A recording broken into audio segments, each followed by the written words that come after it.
Hi everyone, today I'm going to do something totally new for me. Well, it's not entirely new to me. I've seen it before and I've actually been watching some artists working with it and I've been wanting to try for a long time and I finally took the plunge. So I'm going to use my colored pencils on drafting film. And for those of you who aren't familiar with drafting film, it's a paper made with polypropylene, which is, I think it's kind of some kind of plastic. It's very smooth, not quite like Yupo paper, but it's also see-through. A bit like tracing paper, but not as much. The paper that I'm using is by Graphics, and it's matte on both sides, which allows me to draw on both sides. Because it's see-through, you'll be able to see the colors through the paper, so you can actually enhance the colors that way. But also because it's a smooth paper, it has a very fine tooth. You cannot really put very many layers of pencils on it. So you have to make every layer count really. Although you can erase your marks pretty easily, but you got to be careful not to damage the surface of the paper.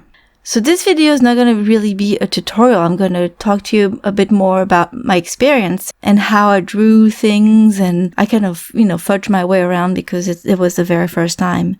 And also because it was my very first time, I didn't want to start a very big project. So I went back to my favorite format, the ACEO, which is basically a trading card format. So because it's see-through, you can actually use it like tracing paper and trace your sketch that way, which is great because that way you don't need to sketch on the paper and erase the wrong lines and all that. Once I was done tracing the line drawing, I just basically blocked all the colors. And I did that with a very light hand. I'm barely touching the paper with the tip of my pencil.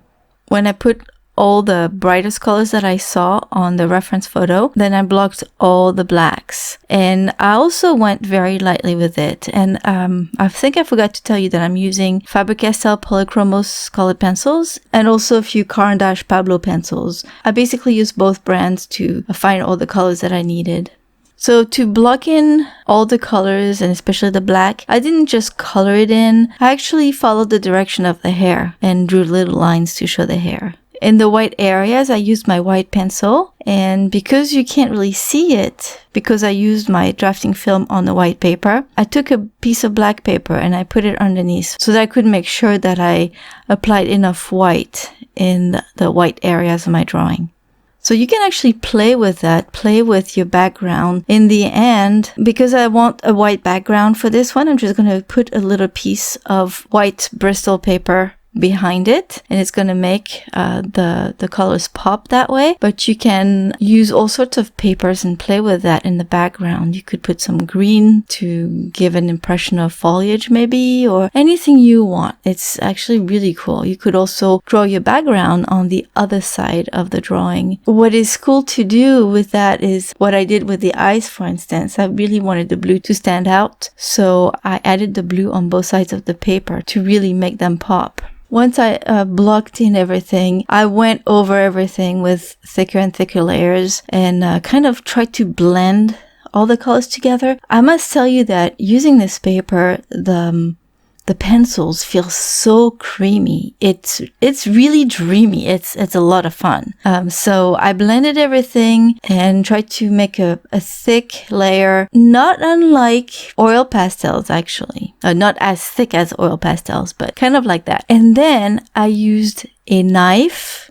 And the one I'm using is a ceramic knife by the brand Slice because it's not as damaging for the paper. And I scratched off the white fur and also used it for the highlights, the white highlights. So it's kind of like a sgraffito method where you apply the pigments and then you remove some with a knife. It's also kind of like scratch board. And if you don't scratch too hard and you don't damage the paper, you can also add more layers of pencils on top of what you scratched. But I must say I'm really not very good with the knife yet. I really need a lot of practice. So I struggled with that for quite some time. I scratched some off, I added some colors, and I scratched some off again. It was neat to see the layers of the hair building up like that.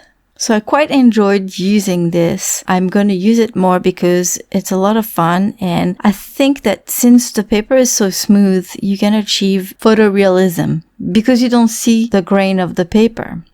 So I'm going to practice with this paper and try to get better and better at it. And once I'm more familiar with it, I'll probably do a tutorial and share it with you. If you want to try it yourself, just make sure you use either a paper towel or a piece of tracing paper to put under your hand, because you don't want to smudge your drawing. It's very easily smudged on this paper, and you don't want to leave any oil from your hands because it's going to be tough to draw on top of it. So I hope you liked this little demo video, and if you did, please give it a thumbs up. And if you're new here, please consider subscribing to this channel. Have a wonderful day, everyone. I'll see you soon with another video. Bye-bye.